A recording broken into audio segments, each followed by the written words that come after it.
ಇನ್ನು ಇವತ್ತಿನ ವಿಚಾರಣೆಗೆ ಹಾಜರಾಗಿದ್ದ ದರ್ಶನ್ ಹಾಗೂ ಪವಿತ್ರ ಗೌಡ ಕೋರ್ಟ್ ಹಾಲ್ನಲ್ಲಿ ಮುಖಾಮುಖಿಯಾಗಿದ್ದಾರೆ. ದರ್ಶನ್ ಮತ್ತು ಪವಿತ್ರ ಗೌಡ ಎರಡನೇ ಬಾರಿಯ ಬಂಧನದ ಬಳಿಕ ಮೊದಲ ಬಾರಿಗೆ ಇವತ್ತು ಮುಖಾಮುಖಿಯಾಗಿರುವಂಥದ್ದು. ಕೋರ್ಟ್ನಲ್ಲಿ ಪವಿತ್ರ ಗೌಡ ಮುಂದೆ ಹಾಗೆ ಅವರ ಹಿಂದ್ಗಡೆಯಲ್ಲಿ ದರ್ಶನ್ ನಿಂತಿದ್ರು.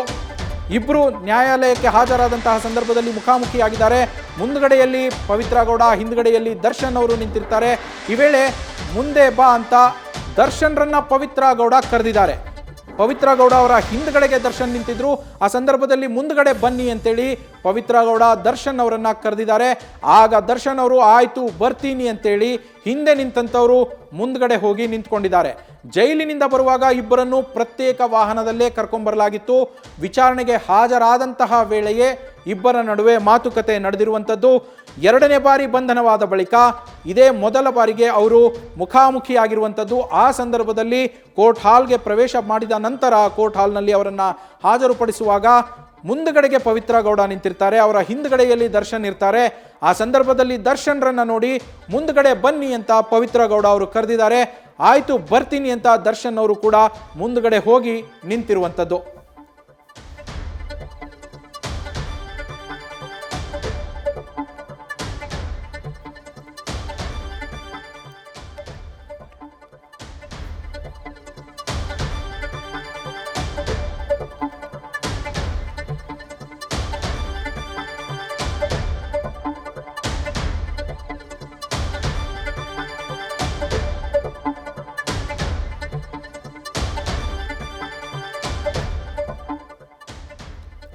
ದರ್ಶನ್ ಹಾಗೆ ಪವಿತ್ರ ಗೌಡರನ್ನ ಕೋರ್ಟ್ಗೆ ಹಾಜರುಪಡಿಸೋದಕ್ಕೆ ಅಂತೇಳಿ ಇವತ್ತು ಪರಪ್ಪನ ಅಗ್ರಹಾರ ಜೈಲಿನಿಂದ ಕರ್ಕೊಂಡ್ಬರಲಾಗಿತ್ತು.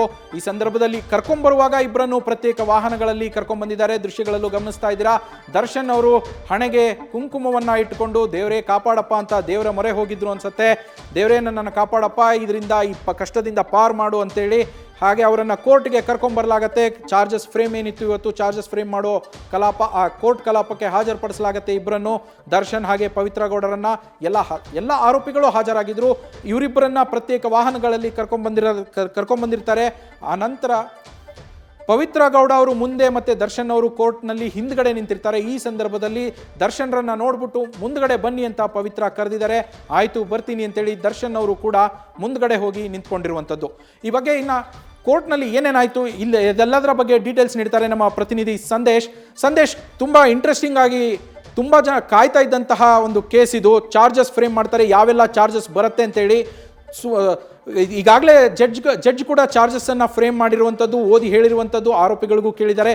ಕೋರ್ಟ್ ಕಲಾಪದಲ್ಲಿ ಏನೇನೆಲ್ಲ ಆಯಿತು ಸಂದೇಶ್?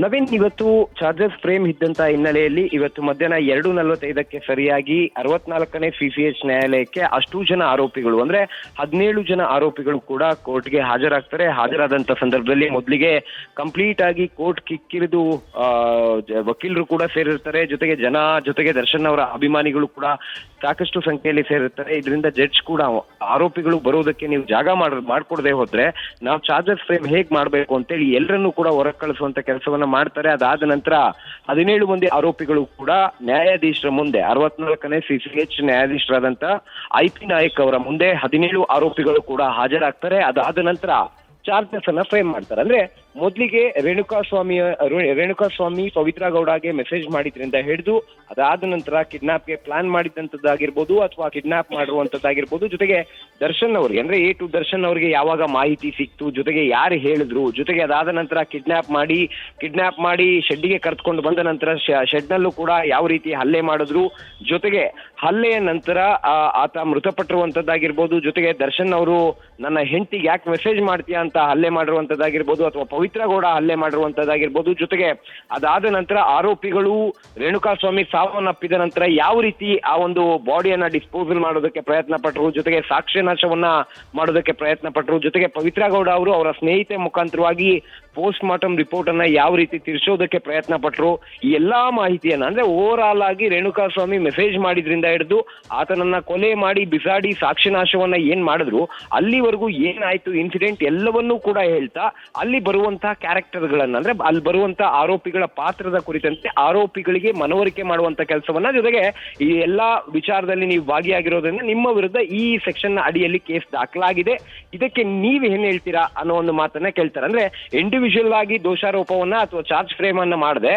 ಎಲ್ಲರಿಗೂ ಕೂಡ ಅಟ್ ದ ಸೇಮ್ ಟೈಮ್ ಒಂದು ವಿಚಾರವನ್ನ ಅಥವಾ ಘಟನೆಯನ್ನ ಹೇಳುವಂತ ಸಂದರ್ಭದಲ್ಲಿ ಯಾರ್ಯಾರ ಪಾತ್ರ ಏನೇನಿದೆ ಅನ್ನೋದನ್ನ ಕ್ಲಿಯರ್ ಕಟ್ ಆಗಿ ಎಕ್ಸ್ಪ್ಲೈನ್ ಮಾಡಿ ಅವರಿಗೆ ಈ ವಿಚಾರದ ಬಗ್ಗೆ ನೀವು ಆರೋಪಿಗಳೆಲ್ಲರೂ ಕೂಡ ಏನ್ ಹೇಳ್ತೀರಾ ಅಂತ ಅಭಿಪ್ರಾಯವನ್ನ ಕೇಳಿದಂತ ಸಂದರ್ಭದಲ್ಲಿ ಎಲ್ಲಾ ಆರೋಪಿಗಳು ಕೂಡ ದರ್ಶನ್, ಪವಿತ್ರ ಗೌಡ ಸೇರಿದಂತೆ 17 ಮಂದಿ ಆರೋಪಿಗಳು ಕೂಡ ಸುಳ್ಳು ಸುಳ್ಳು ಅಂತ ಹೇಳಿ ಜೋರಾಗಿ ಹೇಳ್ತಾರೆ. ಅಂದ್ರೆ ನೀವು ಹೇಳ್ತಿರುವಂತಹ ಆರೋಪಗಳೆಲ್ಲವೂ ಕೂಡ ಸುಳ್ಳಿದೆ ಅನ್ನೋದನ್ನ ಅಲ್ಲಿ ಆ ಒಂದು ಅಭಿಪ್ರಾಯವನ್ನ ವ್ಯಕ್ತಪಡಿಸ್ತಾರೆ. ಅದಾದ ನಂತರ ಈಗ ಸದ್ಯ ಆ ಒಂದು ಚಾರ್ಜ್ ಫ್ರೇಮ್ ಕೂಡ ಮುಕ್ತಾಯವಾಗಿದೆ. ಯಾಕಂದ್ರೆ ಸುಳ್ಳು ಅಂತ ಹೇಳಿರೋದ್ರಿಂದ ಅಥವಾ ಆರೋಪವನ್ನ ಅಲ್ಲಗಳೆದಿರೋದ್ರಿಂದ ಮುಂದಿನ ಹಂತದಲ್ಲಿ ಈ ಒಂದು ಕೇಸ್ನ ಟ್ರಯಲ್ ನಡಿಬೇಕಾಗುತ್ತೆ. ಹಾಗಾಗಿ ಈ ಕೇಸ್ ಟ್ರಯಲ್ ಅನ್ನ ನಡಿಬೇಕು ಅಂದ್ರೆ ಅದಕ್ಕೆ ಒಂದು ದಿನಾಂಕವನ್ನ ನಿಗದಿ ಮಾಡಬೇಕಾಗುತ್ತೆ. ಹಾಗಾಗಿ ಈ ಒಂದು ವಿಚಾರಣೆಯನ್ನ ನವೆಂಬರ್ 10ಕ್ಕೆ ಮುಂದೂಡಿರೋದ್ರಿಂದ 10ನೇ ತಾರೀಕು ಆ ವಿಚಾರಣೆ ಸಂದರ್ಭದಲ್ಲಿ ಮುಂದಿನ ಯಾವ ದಿನಾಂಕದಲ್ಲಿ ನಾವು ಡೇಟ್ ಅನ್ನ ನಿಗದಿ ಮಾಡಬೇಕು ಅಥವಾ ಯಾವತ್ತು ನಾವು ಟ್ರಯಲ್ ಡೇಟ್ ಅನ್ನ ನಿಗದಿ ಮಾಡಬೇಕು ಅನ್ನೋದನ್ನ ತಿಳಿಸ್ತಾರೆ. ಹಾಗಾಗಿ ಈಗ ಮೊದಲಿಗೆ ಪವಿತ್ರ ಗೌಡ ಹಾಗೆ ದರ್ಶನ್ ಇಬ್ರು ಕೂಡ ಬಂದಿರ್ತಾರೆ. ಪವಿತ್ರ ಗೌಡ ಹಾಗೆ ದರ್ಶನ್ ಹಾಜರಾದಂತ ಸಂದರ್ಭದಲ್ಲಿ 2 ತಿಂಗಳ ಬಳಿಕ ಪವಿತ್ರ ಗೌಡ ಹಾಗೆ ದರ್ಶನ್ ಮುಖಾಮುಖಿ ಆಗ್ತಾರೆ. ಯಾಕಂದ್ರೆ 2ನೇ ಬಾರಿ ಅರೆಸ್ಟ್ ಆದ ನಂತರ ಇದು ಮೊಟ್ಟ ಮೊದಲ ಬಾರಿಗೆ ಅವರು ಮುಖಾಮುಖಿ ಆಗ್ತಾ ಇರುವಂತದ್ದು. ಈ ಸಂದರ್ಭದಲ್ಲಿ ಇಬ್ರು ಕೂಡ ಸನ್ನೆಯ ಮುಖಾಂತರ ಮಾತನಾಡ್ತಾರೆ. ಪವಿತ್ರ ಗೌಡ ಅವರನ್ನ ಮುಂದಕ್ಕೆ ಕರೀತಾರೆ. ಆ ಸಂದರ್ಭದಲ್ಲಿ ನಾನು ಕೂಡ ಮುಂದಕ್ಕೆ ಬರ್ತೀನಿ ಅಂತೇಳಿ ಅವರು ಮುಂದೆ ಬರ್ತಾರೆ. ಈ ಎಲ್ಲಾ ಒಟ್ಟು ವಿಚಾರಗಳು ಕೂಡ ಕೋರ್ಟ್ ನಲ್ಲಿ ನಡೀತವೆ. ಅದಾದ ನಂತರ ಈಗ ಸದ್ಯ 57ನೇ CCH ನ್ಯಾಯಾಲಯದಲ್ಲಿ ಆರೋಪಿಗಳನ್ನ ಕೂರಿಸಿ ಈಗ ಚಾರ್ಜ್ ಫ್ರೇಮ್ ದಾಖಲೆಗಳಿಗೆ ಅವರಿಂದ ಸಹಿಯನ್ನ ಪಡಿತಾ ಇದ್ದಾರೆ.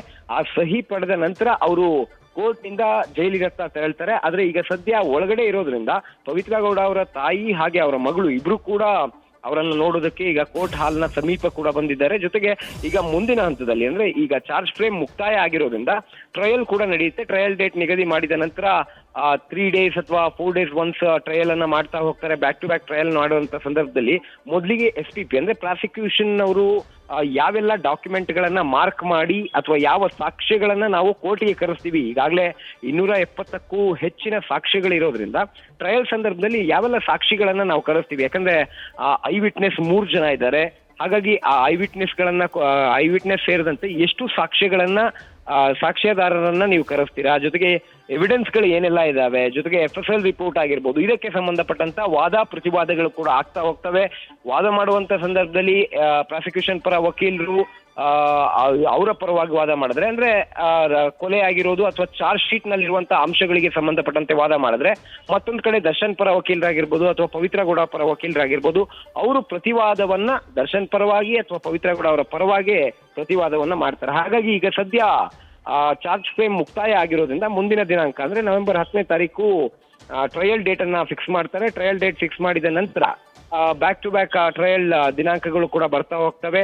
ಕಂಪ್ಲೀಟ್ ಸಾಕ್ಷಿಗಳ ವಿಚಾರಣೆ ಜೊತೆಗೆ ಎವಿಡೆನ್ಸ್ ಗಳ ಒಂದು ಪರಿಶೀಲನೆ ಅಥವಾ ಚಾರ್ಜ್ ಶೀಟ್ ನ ಮಾಹಿತಿಗಳ ಬಗ್ಗೆ ವಾದ ಪ್ರತಿವಾದ ಇವೆಲ್ಲವೂ ಕೂಡ ಆಗ್ತಾ ಹೋಗ್ತವೆ. ಹಾಗಾಗಿ 1 ರಿಂದ 1.5 ವರ್ಷದೊಳಗೆ ಈ ಒಂದು ಕಂಪ್ಲೀಟ್ ವಿಚಾರಣೆಯನ್ನ ಮಾಡಿ ತೀರ್ಪನ್ನ ನೀಡಬೇಕು ಅನ್ನೋ ಒಂದು ಉದ್ದೇಶವನ್ನ ಅಥವಾ ಆ ಒಂದು ಮೈಂಡ್ ಸೆಟ್ ಅಲ್ಲೇ ಈಗ SPP ಪ್ರಸನ್ನ ಕುಮಾರ್ ಅವರು ಕೂಡ ಚಾರ್ಜ್ ಶೀಟ್ ಅನ್ನ ಈಗಾಗಲೇ ಸಬ್ಮಿಟ್ ಮಾಡಿ ಜೊತೆಗೆ ಚಾರ್ಜ್ ಫ್ರೇಮ್ ಅನ್ನ ಕೂಡ ಈಗಾಗಲೇ ಮುಕ್ತಾಯಗೊಳಿಸಿದ್ದಾರೆ. ಹಾಗಾಗಿ ಮುಂದಿನ ಹಂತದಲ್ಲಿ ಯಾವ ರೀತಿಯ ಒಂದು ಟ್ರಯಲ್ ನಡೀತಾ ಹೋಗುತ್ತೆ ಅನ್ನೋದನ್ನ ಕಾದು ನೋಡ್ಬೇಕಾಗಿದೆ. ನವೀನ್, ನ್ಯೂಸ್ ಫಸ್ಟ್ ನಿರ್ಭೀತಿಯಿಂದ ನಿಮ್ಮ ಪರವಾಗಿ.